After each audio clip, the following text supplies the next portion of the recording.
Hello there. Alright, so if you're looking to improve your screenwriting, anything, or you mean you're just a novelist? Just a novelist. Did you see what I just...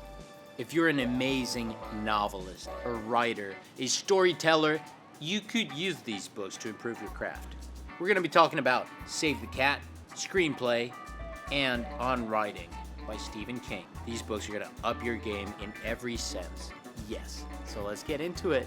First of all is Save the Cat. This is a small, really practical book about screenwriting that tells you a certain template that a story should follow in order to catch our attention. As we know, and some of you know, Joseph Campbell, for example, there's a certain structure that inherently catches our attention as human beings. Yes, there's many ways to call it, but we know it. And it's a certain type of template, if you say. There's certain beats that you can follow in order to make your story more attractive and hook every reader. As a writer and as a marketer, whatever it is, your job is to just keep people turning the pages, whatever it is you're writing for actors, for play, for a screenplay, for a book, for a YouTube video. Keep people turning the pages. And Save the Cat will give you a structure that you can basically follow, a certain step-by-step structure that you will need. You will design your story. What is the beginning, what is the middle, and what is the end of your story? Once you know all of this, because a screenplay has a certain length, 2 hours on average, you're gonna make sure that your story isn't too short or too long. Just after that, you're gonna get your scenes. You're gonna get about 10 scenes per chapter. Let's say Act 1, you get 10 scenes. Act 1, Part 1, you get 10. Act 2, Part 2, you get 10 scenes. And then Act 3, you get your 10 scenes. That will get you the hang of it and know what is happening. Alright, what goes from Act 1 that turns into Act 2? What is the conflict? That is our job, creating conflict. And then what happens as a character goes down into the deepest abyss of his life or into the greatest climax, and then what happens that turns it around into Act 3? How does it wrap up? Knowing that beforehand will help you craft your scenes. As we know, telling a story in a movie is about pictures.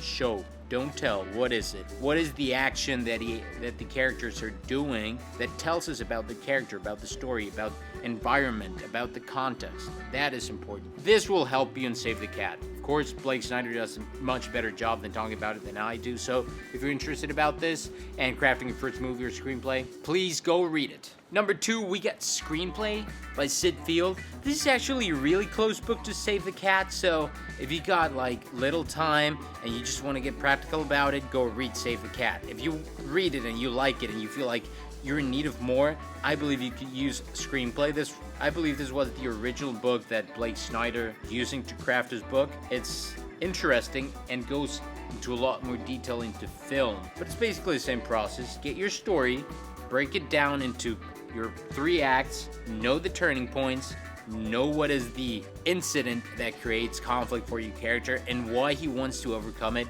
What does he want? What is he willing to do to get it? And what is preventing him from getting it? Of course, he will hopefully learn things along the way.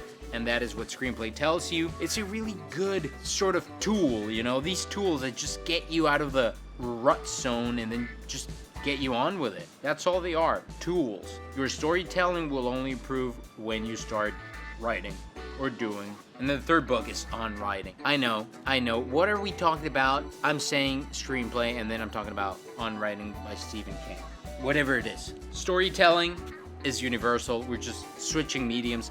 I do believe mediums are truly different. So it's like apples and pears, It's different. You tell different stories. That's why we have different mediums. Otherwise, we'd only have one. But the basis is still writing your ideas in a manner. And Stephen King tells you that it's so great. This process about discovering and digging up that fossil of a story and how it will take you on a journey, perhaps discovering things about yourself and about the world and the story itself, and you will end up with this amazing thing that you didn't know you had. And it's about reading and writing and enjoying those stories that you love and then trying to break it down to its most basic structure, yes, but still enjoying it and doing the things that surprise you the most. So this book is mainly for, novelists, I guess, and it's still a great read. But still, you could get a lot from it. Get those principles down. that make you enjoy the creative process. And Steven does a great job talking about his life and about the things he learned and trying to convey them in a really, really, really entertaining manner. So why not try it out from the master himself? And he's written a lot of screenplays, you know, Shawshank Redemption, I believe he wrote, and then he's got, of course, The Shining, and then he's got The Shining and Carrie and all these other great screenplays that have been turned into films. I hope you enjoy this video and you read some of the books. Let me know what you think about them. I believe you could really use them. They are extremely useful for me. They've been. Let me know if they are for you. And if you like this video, please subscribe to the channel. There's a lot more coming about acting and storytelling. Hope you enjoy and have a great day, my friends. I'm just speaking.